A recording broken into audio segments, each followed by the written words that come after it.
নাচ গানের উৎসব করে, এসো হে বৈশাখ, কথা কন। নাচ গানের মাধ্যমে বৈশাখকে আহ্বান করে। এমনিতে দেশে বৈশাখে ঝড় তুফান হয়, আবার যুবকেরা আবেগের ঠেলায় ডাক দেয়, এসো হে বৈশাখ, তোমাক বরণ করে নেই ইলিশ দিয়া পান্তা দিয়া, কথা বলেন। এমনি বৈশাখ মাসে যে ঝড় তুফান, আর এরা বৈশাখ পালন করে পান্তা ইলিশ খাইয়া, ডুগি তবলা বাজাইয়া, হ্যাঁ, কুলের ছবি, মাছের ছবি, গিটারের ছবি, তবলার ছবি, আলা শাড়ি বউ পড়ছে, স্বামী আবার ওই কায়দায় পাঞ্জাবি বানাইছে, কথা কন না। বাচ্চা কাচ্চা হয়েছে, তাদেরকে ওই কায়দায় ফতুয়া পাঞ্জাবি, হ্যাঁ, পোশাক বানাইয়া দিয়া বৈশাখ পালন করতেছে, এসো হে বৈশাখ। আছে না না? এমনি যে কায়দায়, যেই গতিতে বৈশাখের ঝড় তুফান শুরু হয়, গাছ গছালি ভেঙ্গে যায়, জমির ধান পইরা যায়, হ্যাঁ, কথা কয় না কে, বাড়ি ঘর উড়াইয়া নিয়ে যা কাল বৈশাখীর ঝড়ে, কথা কয়। পত্রিকায় লেখে গতকালকে কাল বৈশাখীর তাণ্ডবে অমুক জেলা লন্ডভন্ড। আর সেই দেশের মানুষ এত কাল বৈশাখী ঝড় হওয়ার পরেও বৈশাখকে স্লোগান দিয়ে ডাক দেয়, নাচ গানের উৎসব করে, এসো হে বৈশাখ, কথা কন। নাচ গানের মাধ্যমে বৈশাখকে আহ্বান করে।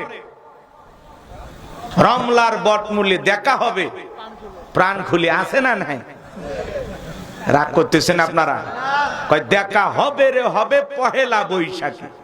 যুবকেরা রেডি হয়ে আছে বৈশাখ পালন করার জন্য। আল্লাহর গজব পড়বে এইভাবে চলাফেরা করলে, কথা বলে ঠিক না? ফিরে আসো। এমনি যে অবস্থা আমাদের, আল্লাহর কাছে দোয়া করবেন যে আল্লাহ, এই বৈশাখের ঝড় তুফান হইতে আমার দেশের সবকিছুকে রক্ষা করো। আমরা তোমার রহমত কামনা করি, দয়া করুণা ভিক্ষা চা। ঝড় তুফানের কবলের হাত থেকে বাংলাদেশের সবকিছুকে আপনি রক্ষা করুন, আল্লাহর কাছে দোয়া করা লাগবে, কথা বলে ঠিক না? আর তুমি বৈশাখ ডাক দাও, বৈশাখ পালন করো, রং ঢং কইরা রাস্তাঘাটে বক্স বাজাইয়া পিকনিক পার্টির নামে রং তামাশা করো, আছে না নাই? মুসলমানের সন্তান যে কোনো দিবস, কোনো কিছু পালন করতে গেলে কোরআন সুন্নাহর দলিল লাগবে, কথা বলেন ঠিক না? বৈশাখে আনন্দ করে লাভটা কি আপনার? কয়টা সওয়াব হবে? তাল মিলেন না? মঙ্গল শোভাযাত্রা, বৈশাখের নামে মঙ্গল শোভাযাত্রা না, এগুলো হলো অমঙ্গল শোভাযাত্রা, কথা বলে ঠিক না? এগুলো জাতিকে গোমরাহি বানায়, ধ্বংস করে, মানুষকে গুনাহের দিকে নিয়ে যায়।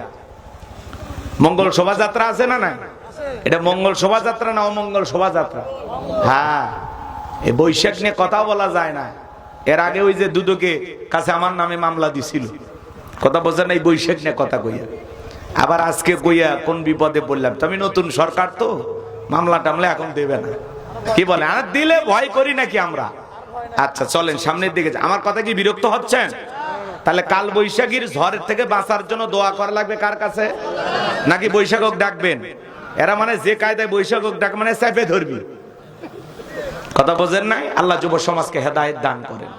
বাজে রে বাজে, ঢোলা ঢাল, আছে না, রং তামাশা, কি গান! আল্লাহ যুব সমাজকে হেদায়েত দান করেন। চিল্লা এখন আমিন। আমার ভাইয়েরা, যে কথা বলতে চাচ্ছিলাম বাজান, ঝড় তুফানে গাছ গুলো ভেঙে যায়, রাস্তায় বিভিন্ন গাছ ভেঙে থাকে। আপনার এরকম দৃশ্য দেখছেন কিনা বলেন? আবার কিছু গাছ মজবুত ভাবে শিকড় নিয়ে দাঁড়িয়ে থাকে, এর নাম হলো সুম্মাস্তাকামু, ইস্তেকামাত থাকা, অবিচল অটল থাকা। আমার ভাইয়েরা, আপনি যখন বলবেন আমি আল্লাহর গোলাম, আল্লাহ আমার রব, তিনি আমার সব, এই কথার উপরে অবিচল অটল থাকতে গেলে সুম্মাস্তাকামু, ইস্তেকামাত থাকতে হলে, দীর্ঘ থাকতে হলে, মজবুত থাকতে হলে, আপনি যখন বলবেন আল্লাহ আমার রব, আমি সেই রবের গোলাম, আপনি যখন আল্লাহকে রব বলে স্বীকার করবেন, আপনার উপরে মামলা আসতে পারে, হামলা আসতে পারে, নির্যাতন আসতে পারে, আপনাকে ফাঁসির দড়িতে ঝুলাইতে পারে, মিথ্যা মামলা দিয়ে জেলখানায় বন্দী করতে পারে, রিমান্ডে নিতে পারে। হাজারো নির্যাতন জুলুম সহ্য করে ইমানদার দেখে বলবে আল্লাহ আমার রব, এই রবের পথে চলতে গিয়ে হাজারো নির্যাতন জুলুম সহ্য করা লাগবে, কথা বলেন ঠিক কিনা? আপনারা কি মনে করেছেন জান্নাত মামুর বাড়ির ডাল গেলে এক ডাবু খাইতে দেবে? জান্নাতে যেতে হলে ইমানের পরীক্ষা দেওয়া লাগবে। কথা বলেন ঠিক কিনা? আমার আল্লাহ রাব্বুল আলামিন বলেন, আহাসিবান নাসু আইয়ুতরাকু আইয়াকুলু আমান্না ওয়া হুম লা ইফতানুন।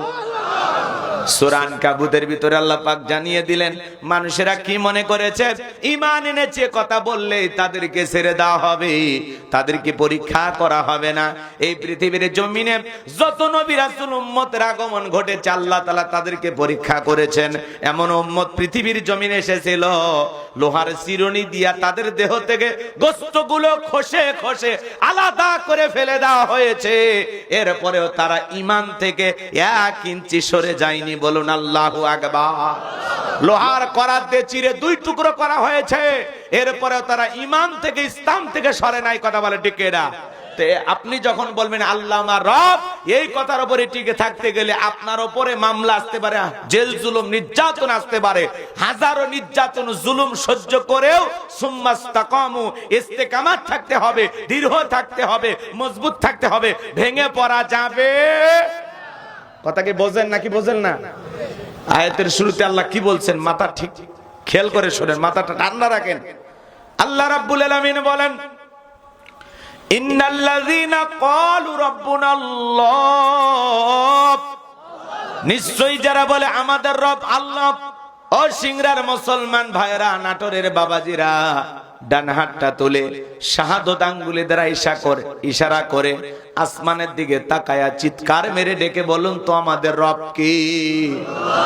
আর একটু জোরে ডাক দেন আল্লাহ। একটু ভালোবেসে ডাক দেন আল্লাহ। আরো একবার বলুন আল্লাহ। হাত নামান। এই যে আল্লাহ আল্লাহ বলে ডাক দিলাম, আমাদের আল্লাহ খুশি না বেজার? দুনিয়াতে যদি বাবাকে ডাক দেন বাবা, ও বাবা, বাবা বেশি বাবা বাবা ডাকলে বাবাও রাগান্বিত হয়ে বলে, এ অত বাবা বাবা করিস কেন? তোর কি মরণের বিগের উঠছে? বাবা বাবা ভাল লাগে না বেটা, চুপ। কথা কম। যদি মাকে ডাক দেন ও মা, ও মা, ও মা, মাও রাগান্বিত হয়ে বলে, বিয়ে দিলে 2 বাচ্চার বাবা হবি, মেয়ে মেয়ে ছাড়লি না। মাও অতিরিক্ত মা বলে ডাকলে মাও বিরক্ত হয়, অতিরিক্ত বাবা বলে ডাক দিলে বাবাও বিরক্ত হয়। কিন্তু এমন এক সৃষ্টিকর্তা, এমন এক স্রষ্টা, এমন এক আল্লাহ পেয়েছি, কোটি কোটি বার ডাক দিলেও বিরক্ত হন না যিনি, তিনি কে? হে মুসলমান ভাইরা, দিল দিয়া কথাগুলো শুনে যান। আল্লাহ রাব্বুল আলামিন বলেন, ইন্নাল্লাযীনা ক্বালু রাব্বুনাল্লাহ, নিশ্চয়ই যারা বলে আমাদের রব আল্লাহ। গভীর মনোযোগ দিয়ে শুনবেন। রূহের জগতে আল্লাহ রাব্বুল আলামিন আপনাকে আমাকে প্রশ্ন করে বলেছিলেন, আলাস্তু বিরাব্বিকুম, আমি কি তোমাদের রব নই? আমরা সেদিন সবাই জবাব দিয়ে বলেছিলাম, ক্বালু বালা, অবশ্যই আপনি আমাদের রব। এই পৃথিবীর জমিনে আসার পরে আল্লাহ রাব্বুল আলামিন সর্বপ্রথম যে ওহী নাজিল করলেন, ইকরা বিসমি রাব্বিকাল্লাযী খলাক, পড়ো তোমার রবের নামে যিনি তোমাদেরকে সৃষ্টি করেছেন। এই আয়াতের ভিতরে রব শব্দ আছে না নাই? সেই রবের জ্ঞান শিক্ষা দেওয়া হয় কোথায়? স্কুল, কলেজ নাকি মাদ্রাসায়? আমার ভাইয়েরা, ওই একদম বাগদম ঘোড়াডুম সাজে হাট্টিমা টিম টিম, তারা মাঠে পড়ে টিম, তারা শিখবে ঘোড়ার ডিম। কথা কন। আজ পর্যন্ত দেখছেন এরকম নামের কোন প্রাণী পৃথিবীতে আছে? আছে? তাহলে মিথ্যা শিক্ষা দিয়ে সন্তানদেরকে মগজ ধোলাই করা হচ্ছে। কথা বলেন ঠিক কিনা? সন্তানকে যদি মানুষের মতো মানুষ বানাতে চান, মাদ্রাসায় পড়ানো ছাড়া বিকল্প কোন রাস্তা খোলা নাই। কথা বলেন ঠিক কিনা? আমার দরদের ভাইয়েরা, গভীর মনোযোগ দিয়ে গুনাহগারের কথাগুলো শুনে যান বাজান। মাদ্রাসার দিকে তাকায় দেখেন ছোট্ট ছোট্ট বাচ্চারা কি সুন্দর বৈশা বৈশা পেশাব করে, কি সুন্দর আদব কায়দা। বাড়িতে যা মাকে বাবাকে সালাম দেয়, আত্মীয় স্বজনকে সালাম দেয়, চেহারার দিকে তাকাইলে মায়া লাগে। কথা বলেন আছে না নাই? আবার যে সন্তানগুলো স্কুলে পড়ে দেখেন না, ব্যাগটা পিছনে ঝুলানো আছে, রাস্তার মধ্যে দাঁড়িয়ে থেকে পেশাব করে, বসেও না, আছে না নাই? যদি বলা হয় বাবা স্কুলে পড়াশোনা করো, তোমাদের প্রাইমারির শিক্ষক কি তোমাদেরকে পেশাব করা আদব কায়দা শিখায় না? তখন বলতেছে হুজুর প্রাইমারি পেশাবখানা যায় দেখি সারিতাই দাঁড়িয়ে থেকে পেশাব করে, তার মানে যেমন দেখে তেমন শিখতেছে। কথা বলেন ঠিক কি না? অনেক ছেলে আছে কলেজে পড়াশোনা করে, পালসার গাড়ি না ঘোরাফেরা করে, রাস্তার মধ্যে গাড়িটা ব্রেক করে সেন্টার টান দিয়া কুকুরের মতো দাঁড়িয়ে থেকে পেশাব করে, বসেও না। আছে না নাই? আপনাদের এলাকা অবশ্য পোলাপান এরকম না। আরে নাই গো,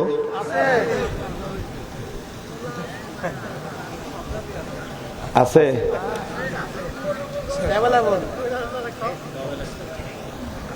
এদিক খেয়াল করেন, মুসলমান হিসাবে ভালো করে মাথাটা ঠান্ডা রেখে আমার একটা কথা শুনে যান। কবরে কিছু মানুষের আযাব হবে শুধুমাত্র পেশাব থেকে পবিত্রতা অর্জন না করার কারণে। কবরে কি হবে?